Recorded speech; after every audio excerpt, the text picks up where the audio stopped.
ನಮಸ್ಕಾರ ಸ್ನೇಹಿತರೆ, ಇವತ್ತು ನಾನು ನಿಮ್ಮ ಮುಂದೆ ನಿಂತಿರುವುದು ಬರೀ ಒಂದು ವಿಡಿಯೋ ಮಾಡೋಕ್ಕೆ ಅಲ್ಲ, ನಮ್ಮ ಹಳ್ಳಿಯ ರೈತರ ಶ್ರಮಜೀವಿಗಳ ಹಕ್ಕಿನ ಬಗ್ಗೆ ಮಾತನಾಡೋಕೆ. ನಾವು ದಿನ ಪಂಚಾಯಿತಿಯ ಮುಂದೆ ಓಡಾಡ್ತಾನೆ ಇರ್ತೀವಿ.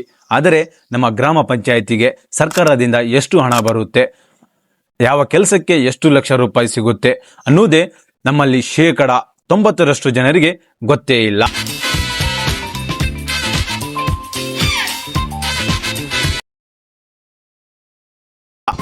ಯಾರೋ ಒಬ್ಬರು ಬಂದು ಅಷ್ಟು ಸಿಗುತ್ತೆ ಇಷ್ಟು ಸಿಗುತ್ತೆ ಅಂದ್ರೆ ಅದನ್ನು ನಂಬಿ ಸುಮ್ಮನಾಗ್ತೀವಿ. ಆದರೆ ಇನ್ಮೇಲೆ ಹಾಗಾಗಬಾರದು. ಪಂಚಾಯಿತಿಯ PDO ಸಾಹೇಬರು ಕೂಡ ಈ ಮಾಹಿತಿ ನೋಡಿ ಇದು 100ಕ್ಕೆ 100 ಸರ್ಕಾರದ ಅಸಲಿ ನಿಯಮ ಅಂತ ಹೆಬ್ಬೆರಳು ತೋರಿಸಬೇಕು. ಆ ತರಹದ ನಿಖರ ಮಾಹಿತಿಯನ್ನು ಇವತ್ತು ನಾನು ನಿಮಗೆ ಒಂದು ಸಣ್ಣ ಕಥೆಯ ಮೂಲಕ ತಿಳಿಸಿಕೊಡುತ್ತೇನೆ. ವಿಡಿಯೋ ಪೂರ್ತಿ ನೋಡಿ ನಿಮ್ಮ ಹಕ್ಕು ನೀವು ಪಡೆದುಕೊಳ್ಳಿ.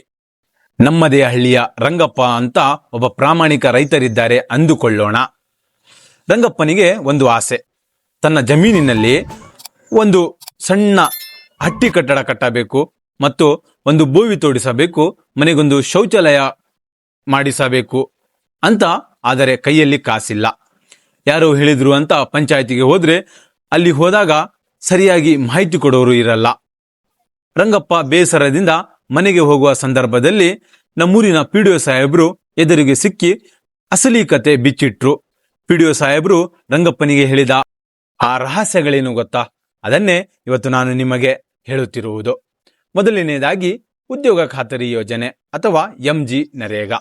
PDO ಸಾಹೇಬರು ರಂಗಪ್ಪನಿಗೆ ಹೇಳಿದರು, ರಂಗಪ್ಪ, ನಿನ್ನ ಜಮೀನಿನಲ್ಲಿ ನೀನು ದನದ ಕೊಟ್ಟಿಗೆ ಅಥವಾ ಕುರಿ ದೊಡ್ಡಿ ಕಟ್ಟಿಕೊಳ್ಳೋಕೆ ಸರ್ಕಾರದಿಂದ ಬರೋಬ್ಬರಿ ಉದ್ಯೋಗ ಖಾತರಿ ಯೋಜನೆಯಡಿಯಲ್ಲಿ ಸುಮಾರು 85,000ದಿಂದ ಹಿಡಿದು 1,20,000 ರೂಪಾಯಿವರೆಗೆ ಸಹಾಯಧನ ಸಿಗುತ್ತೆ.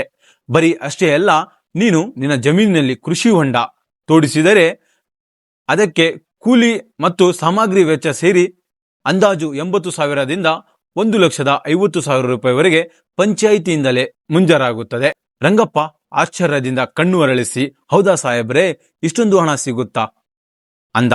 ಅದಕ್ಕೆ PDO ಸಾಹೇಬರು, ಹೌದು ರಂಗಪ್ಪ, ನೀನು ಪರಿಶಿಷ್ಟ ಜಾತಿ ಅಥವಾ ಪಂಗಡಕ್ಕೆ ಸೇರಿದ್ರೆ 100% ಸಿಗುತ್ತೆ. ಸಾಮಾನ್ಯ ವರ್ಗದವರಿಗೆ ಗರಿಷ್ಠ ಸಬ್ಸಿಡಿ ಸಿಗುತ್ತೆ. ನೀನು ಯಾರದ್ದು ಮಾತು ಕೇಳಿ ಮೋಸ ಹೋಗಬೇಡ ಅಂದ್ರು. ಎರಡನೇದಾಗಿ ವಸತಿ ಯೋಜನೆ ಮತ್ತು ಶೌಚಾಲಯದ ಹಣ.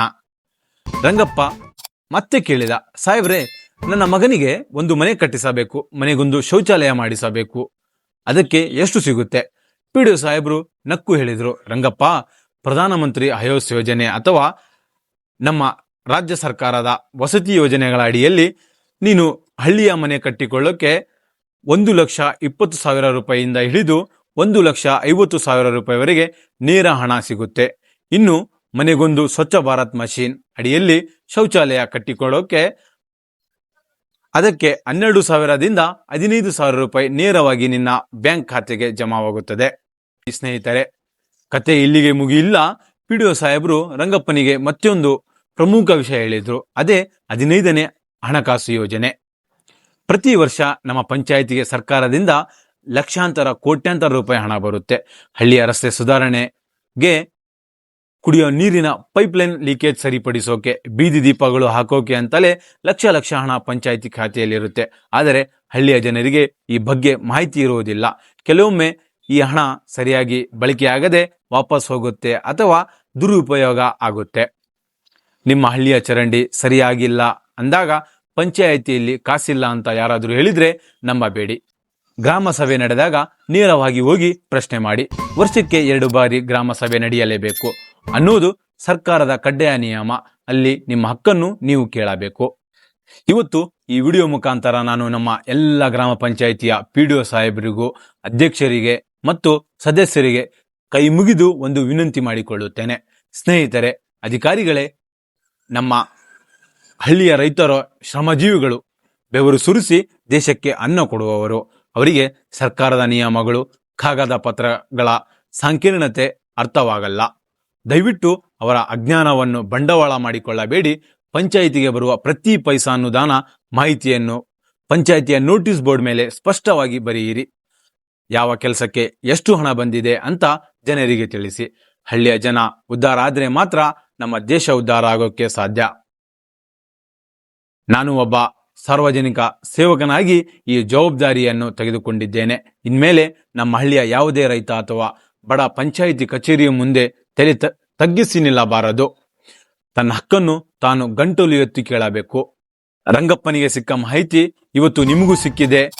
ದನದ ಕೊಟ್ಟಿಗೆ, ಕೃಷಿ ಹೊಂಡಕ್ಕೆ, ಶೌಚಾಲಯಕ್ಕೆ, ಮನೆಗೆ ಎಷ್ಟು ಲಕ್ಷ ರೂಪಾಯಿ ಸಿಗುತ್ತೆ ಅನ್ನುವುದು ಇನ್ಮೇಲೆ ನಿಮ್ಮ ತಲೆಯಲ್ಲಿರಲಿ. ಯಾರಾದರೂ ಲಂಚ ಕೇಳಿದ್ರೆ ಅಥವಾ ಮಾಹಿತಿ ಬಚ್ಚಿಟ್ರೆ ನೇರವಾಗಿ ತಾಲೂಕು ಪಂಚಾಯಿತಿ ಇಒ ಅವರಿಗೆ ದೂರು ಕೊಡುವ ಅಧಿಕಾರ ನಿಮಗಿದೆ. ಈ ಮಾಹಿತಿ ನಿಮ್ಮ ಹಳ್ಳಿಯ ಪ್ರತಿಯೊಬ್ಬ ರೈತ ಅಣ್ಣನಿಗೂ ಪ್ರತಿಯೊಬ್ಬರಿಗೂ ತಲುಪಬೇಕು. ಹಾಗಾಗಿ ಈ ವಿಡಿಯೋವನ್ನು ಈಗಲೇ ನಿಮ್ಮ ವಾಟ್ಸಪ್ ಗ್ರೂಪ್ಗಳಲ್ಲಿ ಶೇರ್ ಮಾಡಿ ಹಳ್ಳಿಯ ಜನ ಜಾಗೃತರಾಗಲಿ. ಇಲ್ಲಿಯವರೆಗೆ ಈ ವಿಡಿಯೋ ಅತ್ಯಂತ ಪ್ರೀತಿಯಿಂದ ನೋಡಿದ ಎಲ್ಲ ನನ್ನ ಹಳ್ಳಿಯ ದೇವರಂತಹ ಜನರಿಗೆ ಧನ್ಯವಾದಗಳು. ಮತ್ತೆ ಭೇಟಿಯಾಗೋಣ. ನಮಸ್ಕಾರ.